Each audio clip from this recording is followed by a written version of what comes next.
कजरी तीज की व्रत कथा, जिसे हम नीमड़ी तीज या सातुड़ी तीज भी कहते हैं। बहुत समय पहले की बात है। एक छोटे से गांव में एक गरीब ब्राह्मण अपनी पत्नी के साथ रहता था। उनकी आर्थिक स्थिति इतनी कमज़ोर थी कि 2 वक्त की रोटी जुटाना भी उनके लिए एक कठिन कार्य था। फिर भी वे ईश्वर पर अटूट विश्वास रखते थे। ब्राह्मण की पत्नी भगवान शिव और माता पार्वती की परम भक्त थी।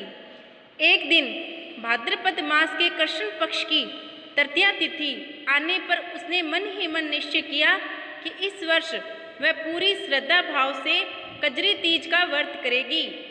व्रत के नियम के अनुसार उसने सत्तू की आवश्यकता थी।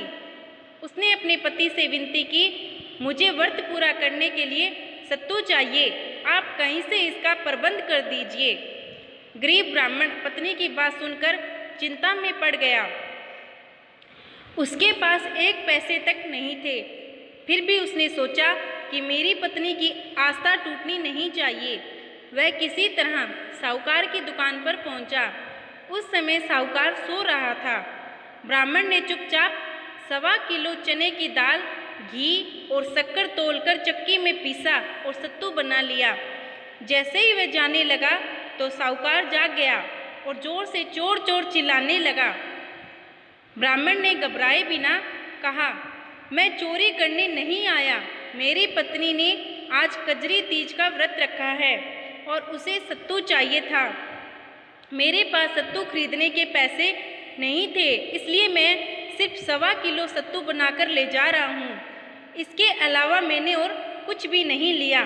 साहूकार ने उसकी तलाशी ली और देखा कि उसके पास सत्तू के अलावा कुछ भी नहीं था।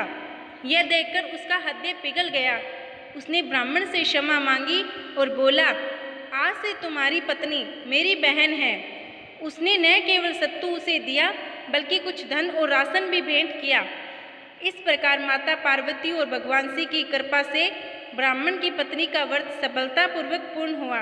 कहते हैं, जो भी नारी श्रद्धा और भक्ति से कजरी तीज का व्रत करती है, उसके जीवन में अखंड सौभाग्य और सुख समृद्धि आती हो। जय शिव भगवान की जय।